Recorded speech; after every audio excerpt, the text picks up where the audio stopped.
Okay, so let's see. I will tell you that there were two videos again, and both of them were videos that covered the ground shipping aspect of two of the very largest package delivery companies in the United States, the FedEx and UPS combo right there.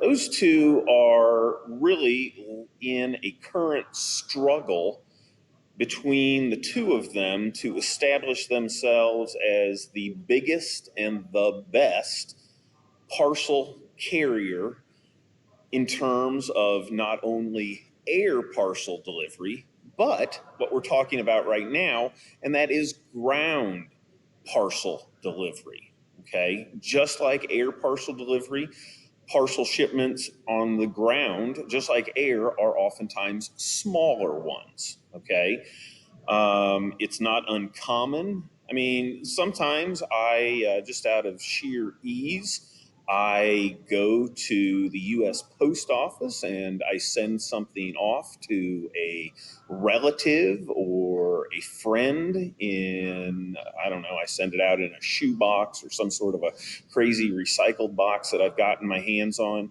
and I'll just ship it via the US Postal System, okay, which is also a parcel carrier service as well. In terms of business, the vast majority of businesses use both FedEx and UPS ground, but a lot of consumers, such as myself, and you guys as well, probably rely on the US Postal Service. They're easily the most accessible means to be able to ship a package, although both FedEx and UPS have storefronts that you can go to. Sometimes the UPS ones, you can go to a quote UPS store if you want to. You can actually go to a UPS ground package distribution center if you really want to make sure that something leaves right away. You can wander to downtown Cincinnati right on the river. I mean, you're literally about 50 yards away from the Ohio River, and you can drop off your package at the UPS package hub. You can also do the same thing for the FedEx ground drop off, and that can be found down in beautiful Wilder, Kentucky. Okay. But the Postal Service, I mean, you can easily get your hands or you can drop off a package with them, even a lot more places that are probably a lot more convenient. So that's why a lot of people do rely on that. But as I said, most businesses rely on FedEx and UPS ground. Now, I'll tell you this right now. The UPS, or pardon me, the ground package delivery systems for both FedEx and UPS are 100% totally separate from their air package networks. Okay, they are like the ugly stepchild that nobody. I mean, they don't want to do anything with ground. They don't mix ground and air with the pickups. They don't mix ground and air with a whole lot. I mean, they just don't mix the two parts of their business. So they're entirely separate. And as a result, they have entirely separate delivery networks. Okay. 9 times out of 10, when you see the UPS or the FedEx guy out on the road, 90% of the time they are going to be delivering ground packages. Okay, not to say that there might not be air packages on them, but it is a smaller quantity of their overall business. I mean, the air parcel business for both UPS and FedEx, that's what makes them a ton of money. But delivering ground packages as well is a big part of their business, and it's how UPS started. It's how FedEx. Well, FedEx actually did not start out as a ground package delivery. UPS was delivering ground packages back in the 1920s, and air parcel delivery was not something that was actually taking place. So UPS has evolved or moved into the air parcel delivery, but they started out as nothing but ground delivery.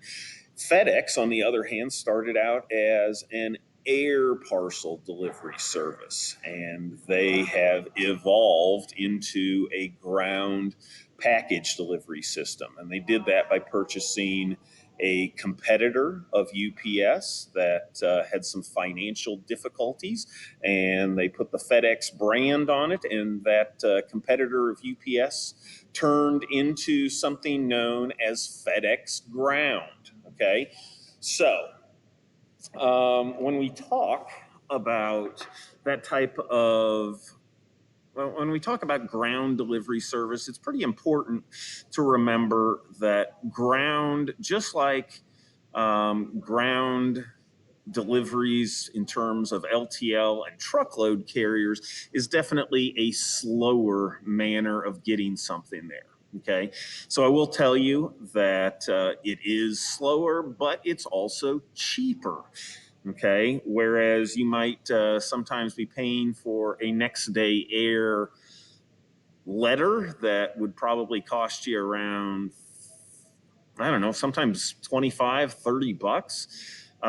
Shipping the very same letter via ground for both FedEx and UPS and the US Postal Service will probably run you somewhere in the neighborhood of about $10 to $15. So definitely a discount in price, but with that discount in price, you get a discount in the type of service that they offer. Okay, it's not as good, or it's at least not as fast. I won't say it's not as good, but it's at least not as fast. So just something to be keeping in mind. Ground always slower than air. Okay, you don't need to know as far as the specifics, but you just do need to keep that in the back of your head. DHL, who we mentioned quite a bit in the whole air parcel delivery thing, they do not really do ground service, and if they do, they somewhat leverage their air service and offer, if they have space on a plane, they will move things across the country and eventually deliver it. It's definitely not an option that they push, but it's something that they offer at least some of their customers. So DHL is kind of really outside of this mix. Okay, everybody has seen a UPS brown package car. That's what they call those big brown trucks. They call them package cars at UPS. Even though it's a truck, they still call them package cars. Don't know why, but they just do. FedEx, on the other hand, and this is something that I want everybody to take a look at, okay? FedEx, as I said, they have two totally separate networks. Okay, UPS has two totally separate networks, air and ground, for both of them. UPS, all their trucks are brown. FedEx, on the other hand, you will notice that when you see a FedEx truck, I want you to look on it, and I want you to notice that if it says on the side of it, FedEx, either FedEx Air, some trucks say, or some say FedEx Express. Okay, they're in the process of switching things over to FedEx Air, but also the words FedEx on the side of the truck will be in red, white, and blue, as opposed to on the UPS or the FedEx ground trucks that are kind of a greenish, brownish logo. Okay, and basically, that's going to tell you, if you're looking at a truck, you're going to say, hey, that's a ground truck. Hey, that's an air truck. So if you see something pulling up to your place of business in the future and it's got a brown logo and it says FedEx Ground on it, you're going to be getting ground package deliveries. A couple minutes later, you may have somebody driving up with a FedEx logo on the side of it, and it might be red, white, and blue, and it says Air or Express or something along those lines. Goodbye, Keith. He's leaving. So anyway, I guess I will just tell you they are very different. As far as the guts of their operations, I'll tell you that both the ground parts of their delivery businesses are very similar to their air package delivery volume or ground package delivery systems. However, the big difference, the huge difference between the two is overall volume.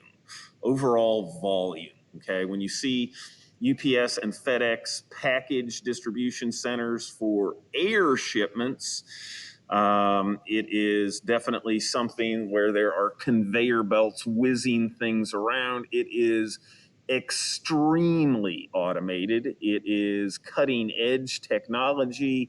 And the reason they do it is to just make sure that everything gets where it needs to go. Heavily automated, very high tech, very expensive technology that both FedEx and UPS use on the air side. When you take a look at the ground system for both FedEx and UPS, there is automation. There's a great deal of automation. However, there is a ton of volume. The volume for both FedEx and UPS is generally about 4 to 5 times larger for the ground packages compared to the air packages for both of their businesses. And as a result of that, it is just darn hard for them to rationalize. Yeah, I mean, basically, they could not duplicate the air type of automation and actually probably still stay in business. So you will find that ground package hubs for both FedEx and UPS use a lot of, let's just say, human power. Okay, so human power is definitely used a great deal, whereas I hate to say it, packages are being sometimes pulled off by robots and things of that nature on the air side of the business. That's definitely not the case on the ground side of the business. When you see things, I mean, if you ever take a look and say, hey, someday I want to get a job, and maybe you've just by chance looked at the or seen some ad on a website talking about careers with FedEx and UPS, more than likely they're talking about their ground facilities that both of them run here in the area. And these are both facilities that pay extremely well. Okay. I mean, both of them start out paying at close to 17 some dollars an hour. Most of the positions at both of those two places are a lot of times part-time types of positions, and the physical demands for both of those two companies' jobs in the positions that they a lot of times are hiring for are very, very physically demanding. Okay. Whereas most air packages are oftentimes lighter and smaller, the ground ones are bigger and heavier. Okay. There are all sorts of crazy and screwy packages that come through their ground operations, and both of them are really, yeah, I mean, you get some weird packages, but one thing that you can definitely guarantee is that all of the packages are at least heavier than most of the air package ones. So the types of jobs that they're oftentimes advertising for requiring individuals to not only move those boxes onto conveyor belts, off to conveyor belts, unstacking and stacking boxes. That's really something that is a part of their business, and that is oftentimes what they are looking for. I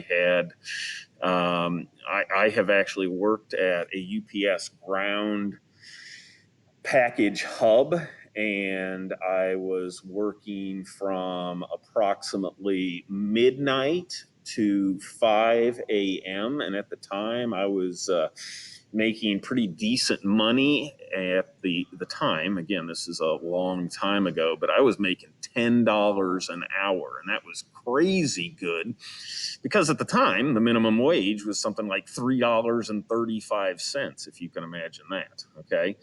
So Mr. Skeen is extremely old. However, always historically, these package companies have been seeking part-time individuals to help out at their peak times. And just like in the air business, a lot of times that is in the overnight periods. Okay.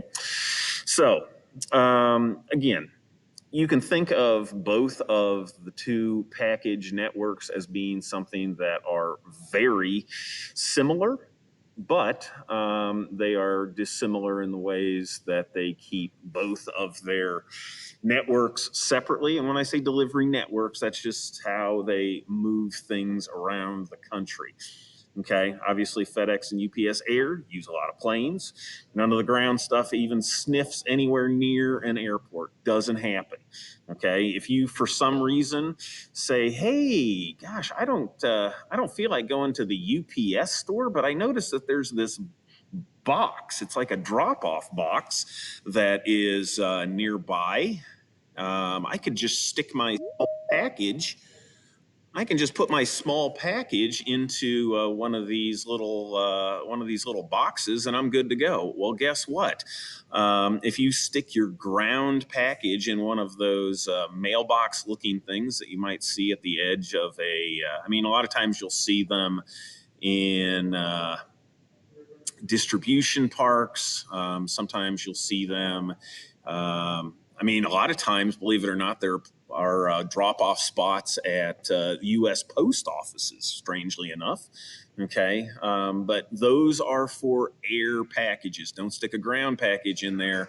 You are guaranteeing the fact that, yeah, they'll deliver it, but the UPS or FedEx driver, the air driver that picks that up, he won't think too kindly of your package and probably abuse it before it actually gets into the ground delivery network, because usually on these boxes it says this is for air packages only. They don't really care as much about the ground packages. But when you are ordering things e-commerce wise, or you are shipping small quantities of parcels, I mean, these ground package companies, including the U.S. Postal Service, are definitely options that you in business and you in your private lives need to be considering. Okay. Almost always the UPS and the FedEx ground things are I will say they are generally more expensive than the Postal Service. However, if you really want to be able to track your package and you really want to make sure that it gets where it's going by a certain time, the U.S. Postal Service is not quite as good as being able to give you visibility by looking up where is my package at right this very second.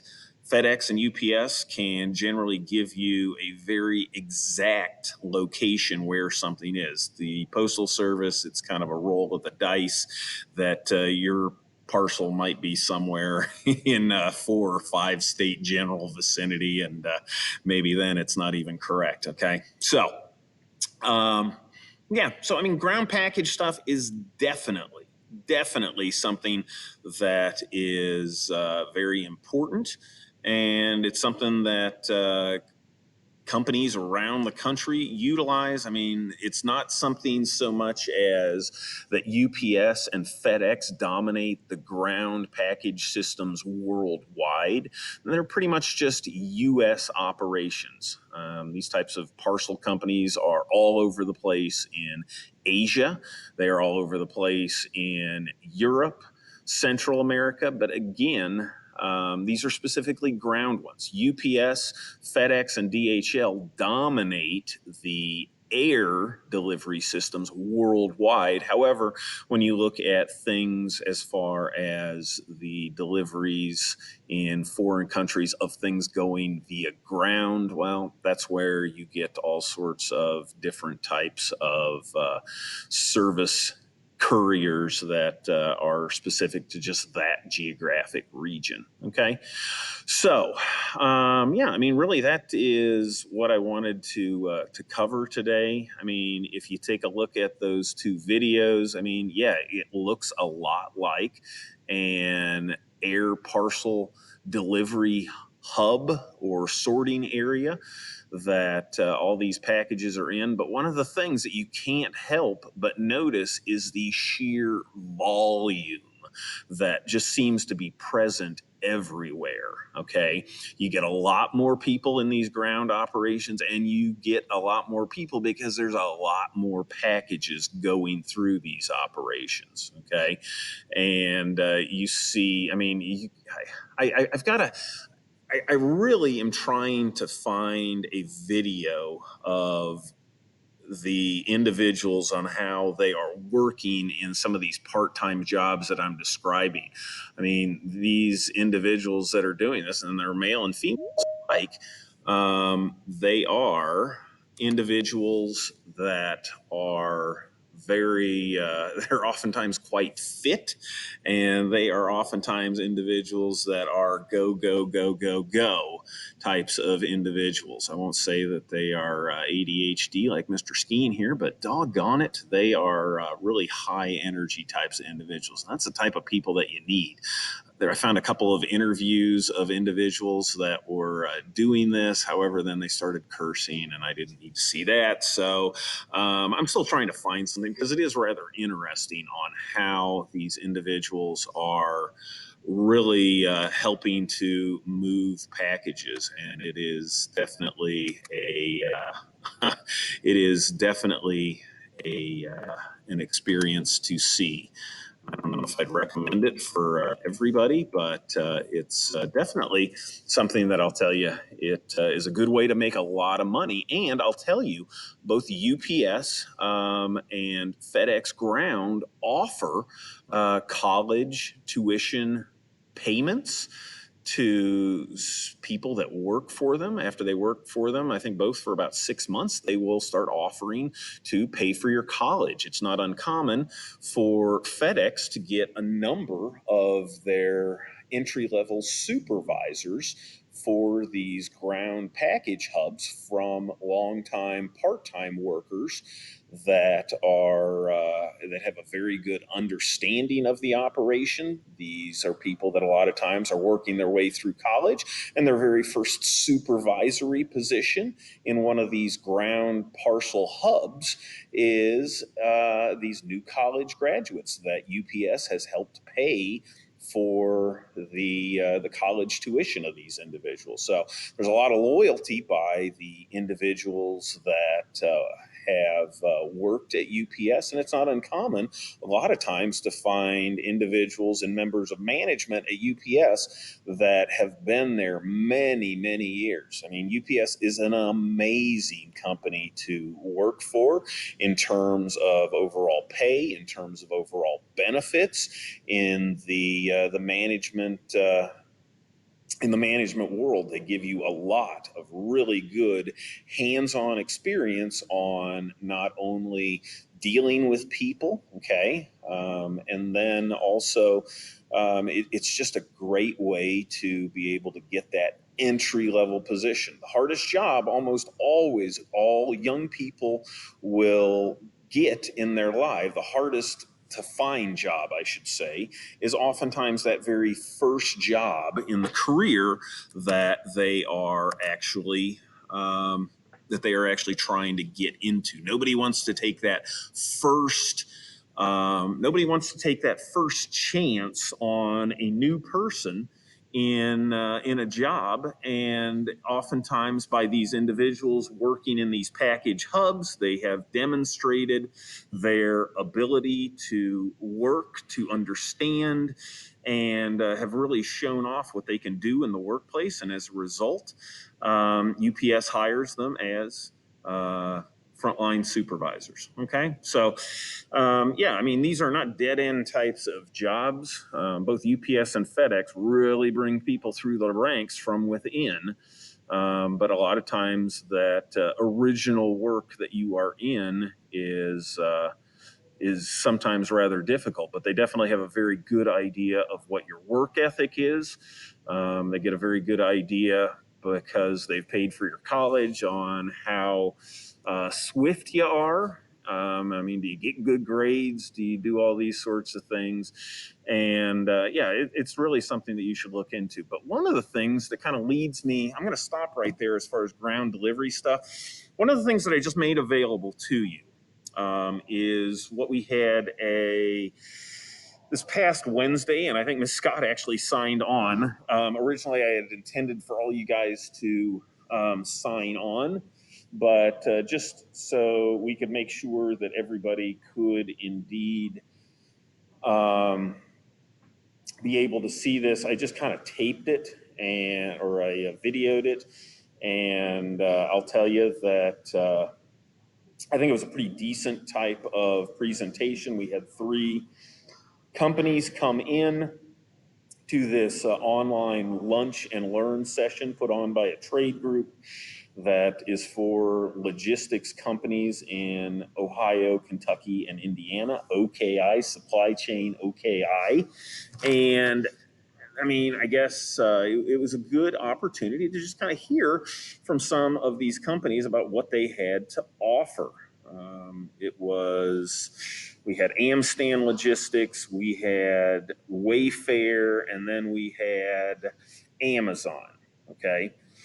Yeah, I mean, these are all companies that have actually more so Wayfair and Amazon. Both of those two companies are individuals that are companies that are growing a great deal here in northern Kentucky.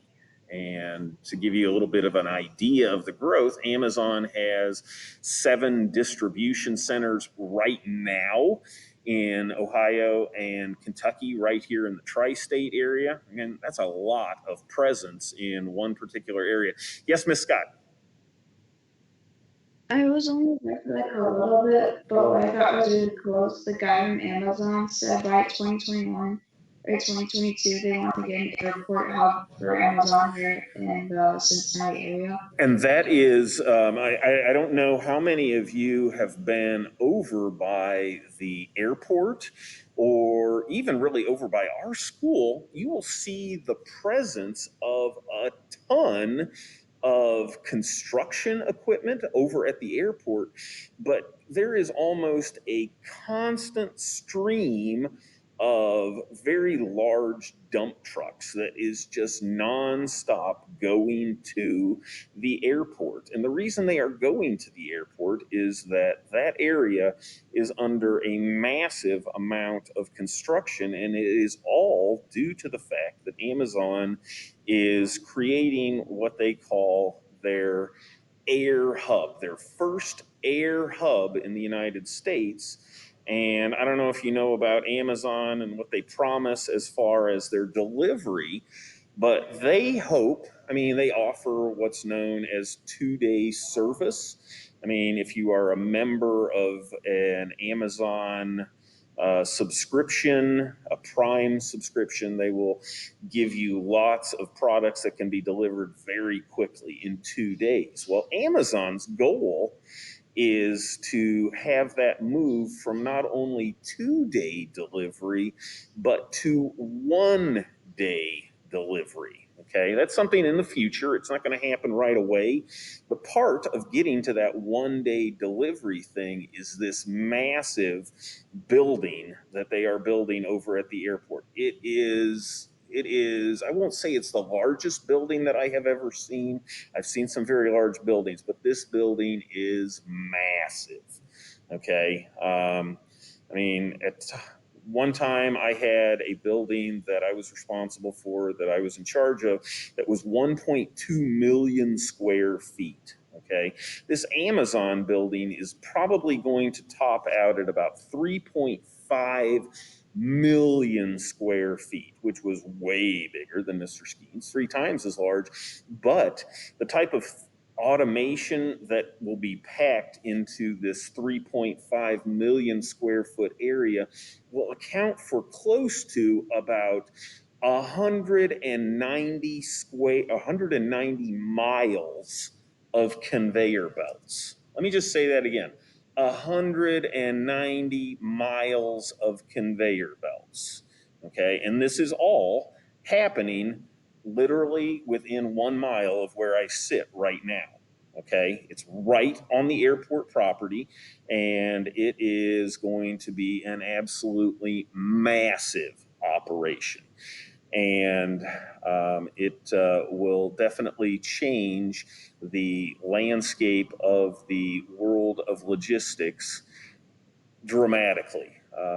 The things that Amazon is doing right now are really starting to turn into a direct competitor of UPS. Yes, Ms. Scott. Did you say it's gonna be the first one in the United States? Is that what you said? This is their first experiment with this air package hub. Yep. Okay. They've got smaller experiments around the country, but this is the full-blown idea of what they think their future is going to be.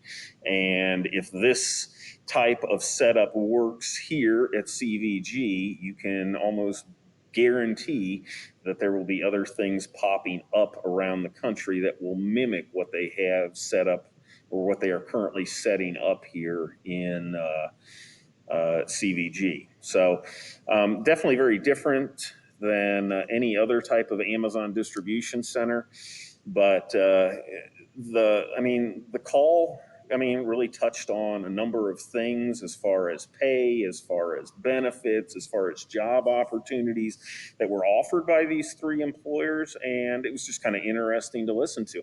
One of the things that I think that everybody should pay attention to when they watch this is that you should definitely pay attention to the fact that there are lots and lots there's lots of competition for labor here in northern Kentucky, Cincinnati, and Indiana. Okay, there's a lot of competition, and when there's lots of competition for employees to come and work at a particular company, I will tell you that that oftentimes will mean better pay, better benefits, and it is definitely something that you will notice when you hear some of these people speaking about some of the things that they're doing.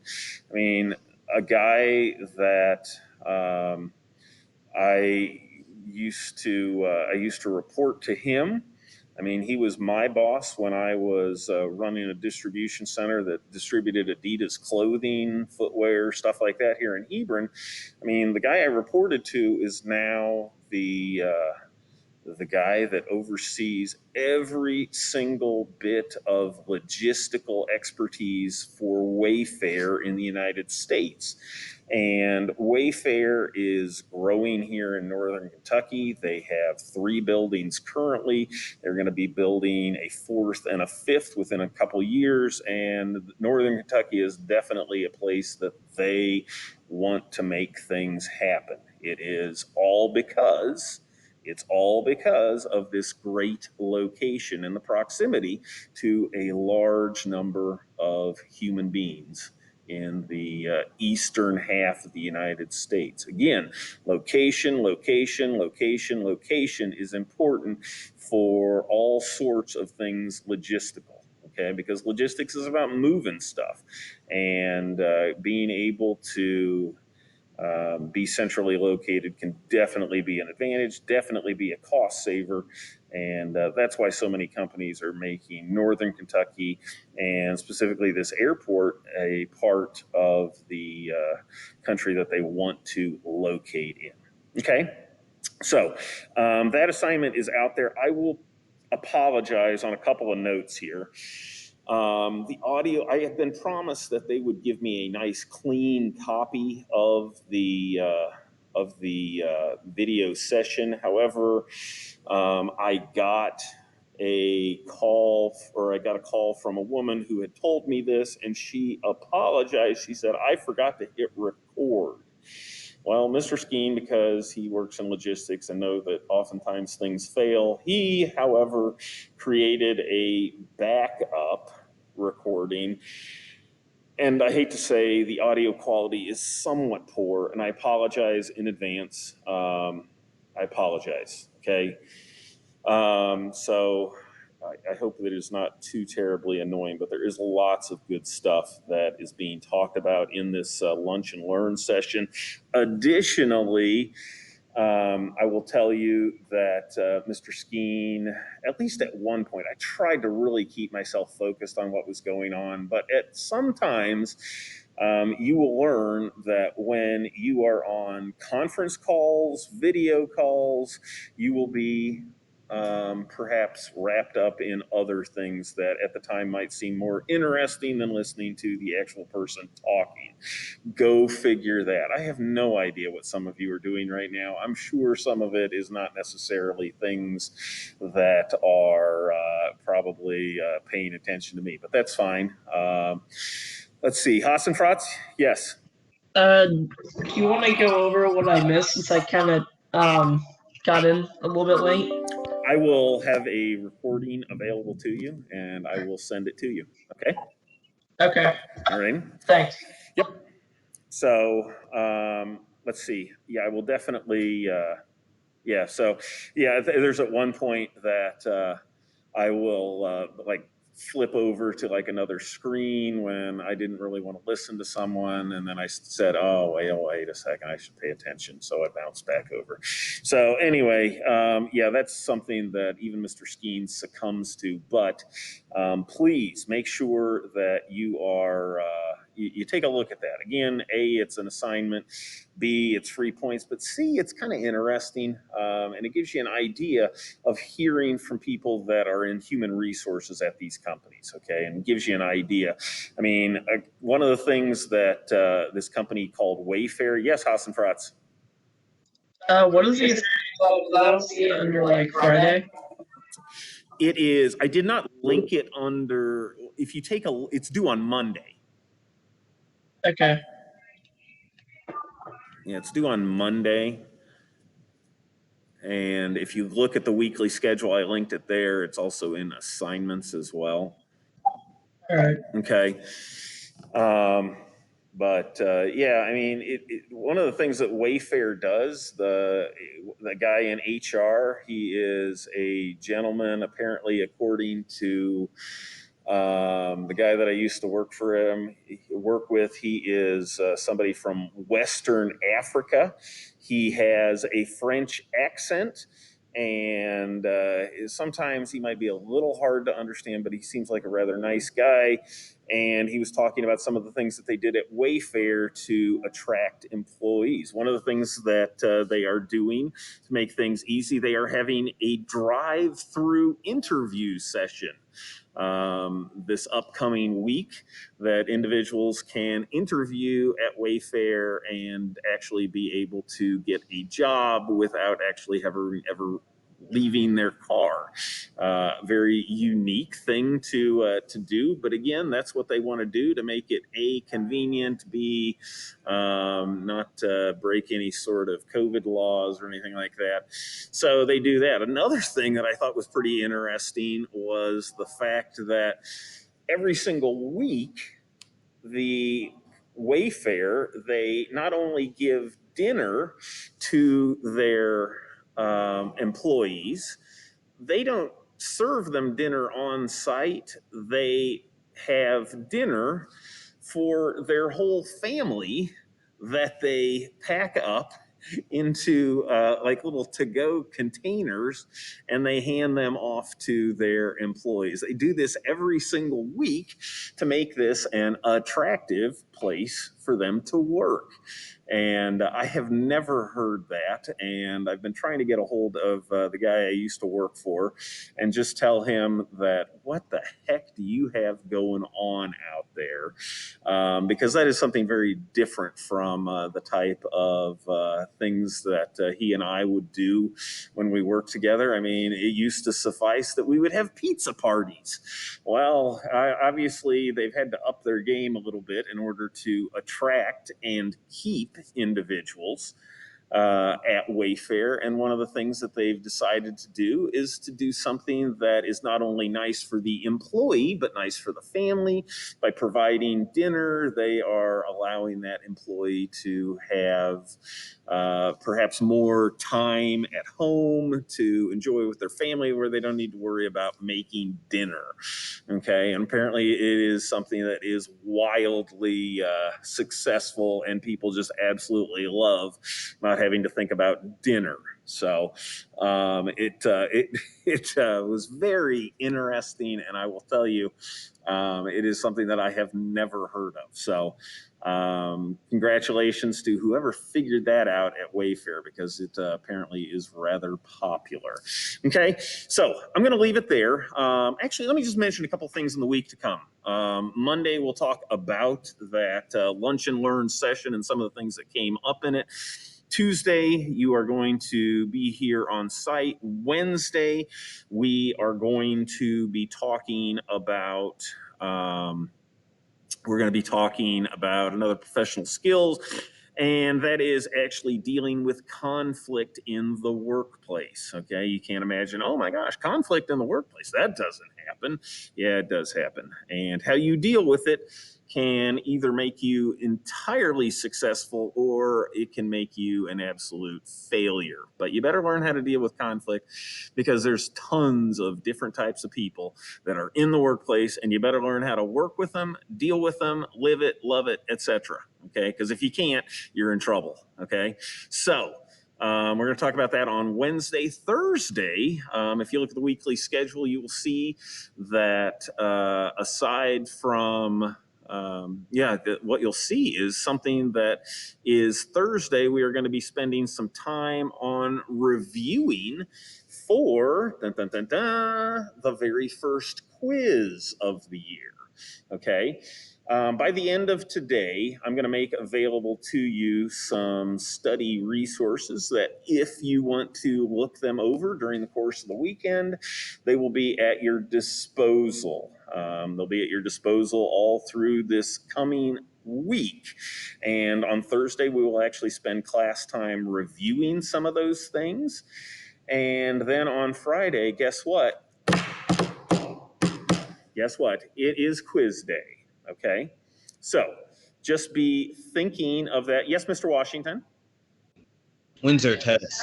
When's your test? Well, since we're just talking about a quiz right now, probably test will be in a week and a half, or maybe 2 weeks after the first quiz. How about that? Bruh. Okay. But what we're talking about this upcoming Friday, a week from today, is quiz number 1. And you will have study resources put out to you that I will make available to you. I will probably post them on the weekly schedule. It won't be an assignment, but it'll be resources that you can use. All you need to do is look at the weekly schedule on Canvas, and you will be able to see those resources. And again, if you have some time where you're just doing nothing, you can glance at those things. I plan to definitely have something on Quizlet, but there might be a couple of other documents that you can look at. It will be covering air transportation, ground transportation, as well as a couple of things that we talked about in that chapter 1 of a textbook that we have. And I'll post that stuff, but it's all stuff that we've been talking about, but I will narrow it down a bit more for you. And we'll have a quiz, number 1 quiz on Friday, 1 week from today. But again, expect something today if you're interested as far as study materials go. But after that, I will tell you that you can do with those study materials as you so desire. We'll spend Thursday of this upcoming week reviewing for it in class, but I'll tell you, probably you'd want to review a little bit more than just that. Okay. So I think that's about it. Yeah, I think so. Does anyone have any questions of good old Mr. Skeen here? No? Okay. Well, I will definitely tell you, have a very good weekend. It is supposed to be amazing weather, not only this weekend, but it looks like all this upcoming week. I mean, this type of weather that we have where it's sunny, it gets up to the mid 70s, is just gorgeous. And if you guys get an opportunity to get out and enjoy that, force yourself to do that.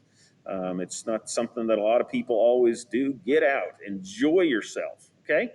So without further ado, I will say I've got nothing else for you. Is there anything anyone has? If you do not have anything for Mr. Skeen, you may drop off at this moment, and I'll wish you the very best as far as a weekend goes. Okay. I drive past the construction Yeah. for the Amazon building. Yep.